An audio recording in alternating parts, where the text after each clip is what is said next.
Hello students, welcome to SKDAB Government Polytechnic video classes. Today we will going to discuss about a thermal power plant. This class is for first year diploma students. We will now going to discuss about thermal power plant.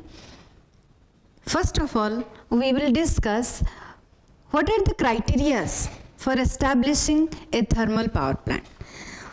And next we will discuss about what are the units involved in a thermal power plant. First of all, what the word thermal is mean. Thermal means heat. How we get heat and how we will convert it to electricity. From the heat energy, how we will extract electrical power, that is with the help of thermal power plant. Let us start. A generating station which converts heat energy of coal combustion into electrical energy is known as a steam power station, where the heat energy is converted to electrical energy, that is known as your thermal power plant. In thermal power plant we are using the combustion. In thermal power plant we are using the combustion of coal and generate the steam. By the help of a steam we are extracting. The steam helps us to rotate the turbine, and the turbine starts to rotate. The mechanical energy of the turbine is converted to electrical energy by the help of an alternator. Let us start. The heat produced of burning of coal. Here written, the heat produced by the burning of coal is known as your burning of coal, and with the help of water steam is produced. This produced steam flow towards the turbine and the kinetic energy is converted into mechanical energy. The input steam drives the prime mover of the turbine. Simultaneously the generator also starts to rotate. At that time the mechanical energy of the turbine is converted into electrical energy. With the help of a block diagram, in the next part of the lecture I will explain you with the help of a block diagram how the coal from the raw material to the output of electrical energy. Going to the next part of the slide, what are the site selection criteria? What are the selection of site for a thermal power plant? What are the criteria are there to select a thermal power plant? Before installing a thermal power plant, we have to, what are the criteria we have to examine for installing a thermal power plant? First criteria is your supply of fuel. The steam power station should be located near the coal mine so that transportation cost of fuel is minimum. The raw material of a thermal power plant is coal. With the help of coal we will burn, the coal is burned in the furnace, and in the furnace the water is boiled, and we will collect the steam. With the help of the steam we will rotate the turbine. So for first, the steam power station should be located near the coal mine so that transportation cost of fuel is minimum. Next is your availability of water. Availability of water, a huge amount of water is required in boiler and condenser so that the plant should be located near the river or lake. In steam power plant we will require a huge amount of water. Water is required. That's why the site for installing a thermal power plant should be located near a river or lake, for which we will easily avail the water and the lake. Next is your transportation. Transportation facility for steam power stations provide better transportation facility for the transportation of man, machine, etc. Easily transportation facility should be available. Next criteria is your cost and type of land. The steam power station should be located where the cost of land is cheap and also future extension is possible. Here installing a power plant, so before installation this criteria should be satisfied. We have to choose the location. We have to choose the location of a steam power station. It should be located, it should be available at a reasonably cost, and it is and also the future extension is possible. Next, the near to the load center. We are generating electricity in thermal power plant, and after the generation the load is to be shared with the load center. After the generation the load is to be transmitted or distributed. That's why the site of a thermal power plant should be located to the near to the load center to minimize the distribution cost, to minimize the load sharing cost. Next is your distance from populated area. As the thermal power plant produces flue gas, these gases will affect the living of human being, so that the plant should be located away from a populated area. Next, disposal facility. There are proper disposal facilities should be available. As the thermal power plant produces ash while burning of coal, so that disposal of ash facility should be provided. Next is your availability of labor. Skilled and unskilled labor should be available near to the location of the thermal power plant. Next, we will discuss the block diagram. Here we will discuss the block diagram of a thermal power plant. With this help of this block diagram, we will study about how from the raw material, the step 1 to the final step, how the raw material comes, how it handled, and how it is helped, and the complete process of electricity generation, how the steam is created, how water is boiled, how electricity is generated, how the turbine starts to rotate. These are the all functions of each individual unit of a thermal power plant we will discuss here. First of all, the raw material for thermal power plant is coal. Here we will, in the criteria stage, we will study that the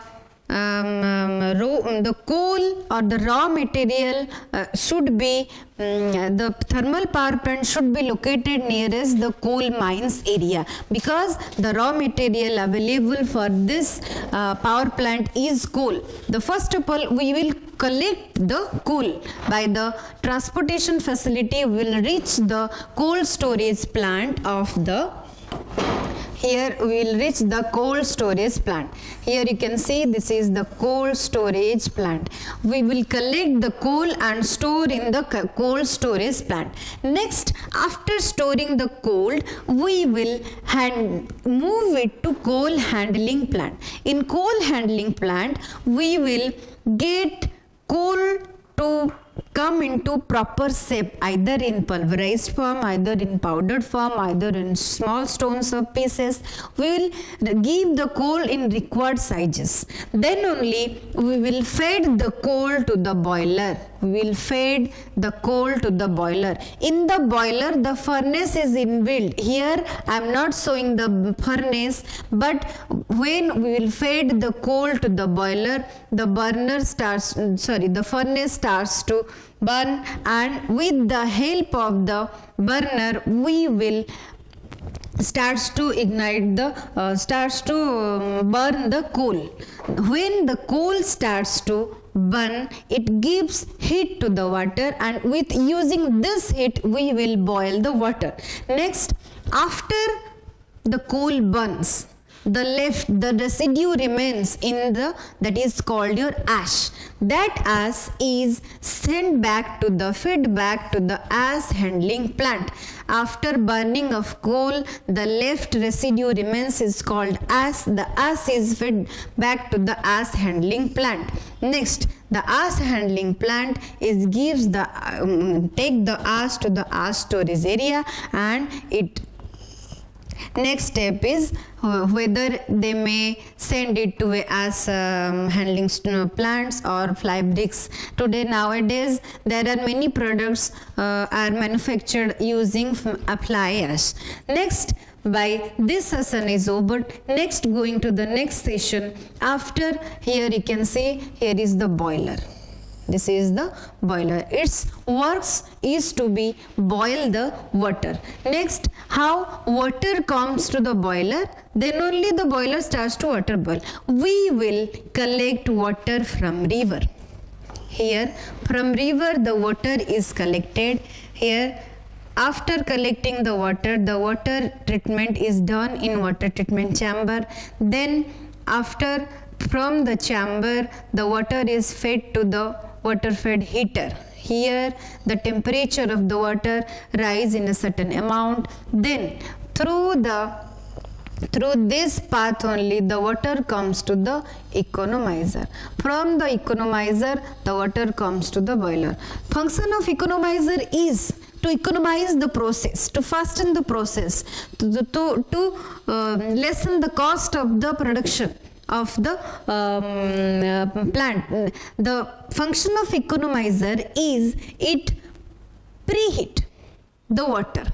If let example, if we will collect at 20 degrees Celsius, if we will collect water from the river at 20 degrees Celsius, then by feeding the water through the economizer, in the economizer it will rise the temperature, let example 45 degree, rise the temperature of water to 45 degree. Here we will take the water at 20 degree. Here it fed the water heater to through the economizer. Here when water reaches here, it will hit to the 45 degrees Celsius. After passing through the economizer, it will comes to the boiler.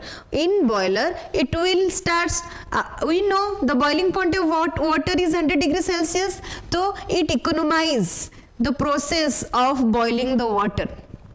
When a 45 degree water is fed to the boiler, it starts to boil fast. That's why it is called economizer. It economizes the process. It helps to increase the temperature of the water which is fed to the boiler. Here the water starts to boil. Then after boiling, the water get steam. The steam will generated from the boiler. That steam is pass through the superheater. What is the role of superheater? The superheater superheats, or we can say it dry the steam. The wet steam which is collected from the boiler is passed through the superheater. In this stage the steam is get dried. The moisture is extracted from the steam, and that steam is fed to the turbine. That turbine is coupled with the alternator. When the steam is exerted, is struck on the turbine with a massive force, with a massive pressure, the turbine starts to rotate. And when the turbine starts to rotate, it develops a mechanical force in the turbine, and the turbine is coupled with the alternator. The mechanical energy of the turbine is converted to electrical energy with the help of the alternator, and ultimately we will get electricity. I will explain this part of we will discuss later. But after the steam is fed to the alternator, the steam is fed to the turbine, and the steam starts to rotate the turbine blades. Exhaust steam, the remaining steam will exhausted to the condenser. Here the role of the condenser to cool the steam and convert it into the water. Here in condenser the steam is cooled and it is fed to the cooling tower. In the cooling tower, the steam is cooled and it is converted to the liquid state, and further it is fed back to the condenser and remains and return and given again fed it to the water fed pump. And this water, there is no loss of water, no loss of steam, and this water comes again fed to the water fed water heater, and it comes to the boiler. This cycles, this is a complete cycle. This is a complete cycle which is going remain on throughout the generation of electricity. It is always completes the cycle. This is a circulating cycle which is a continuous process in the generation. There is no loss of water. It is ultimately fed back to the boiler, and this part is over. Next part is your hot air, air preheater, chimney, induced fan and forced draught fan. What are these functions? In the next slide we can see. Here I will explain what is the role of assembling plant, what is the role of boiler. I have already explained boiler. In boiler the water boils and the steam is generated. Here you can see a boiler is a closed vessel in which water is converted to steam utilizing the heat coal combustion. The heat combustion coal in the boiler utilized converted to water steam at a high temperature and pressure. Next is your economizer. I have already explained economizer is essentially to feed water heater and derives that heat from the flue gases. For this purpose, the feed water fed to the economizer before supplying the boiler. The economizer extracts a part of heat flue gas, increase the feed water temperature.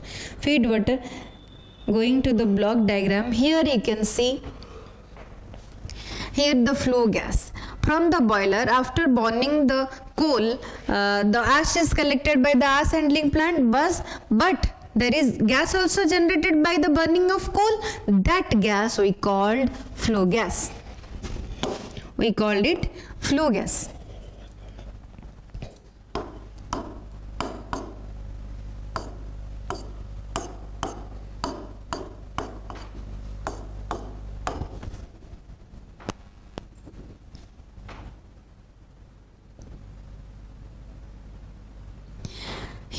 Here is your flue gas. This flue gas helps this flue gas pass through the superheater, economizer, air preheater.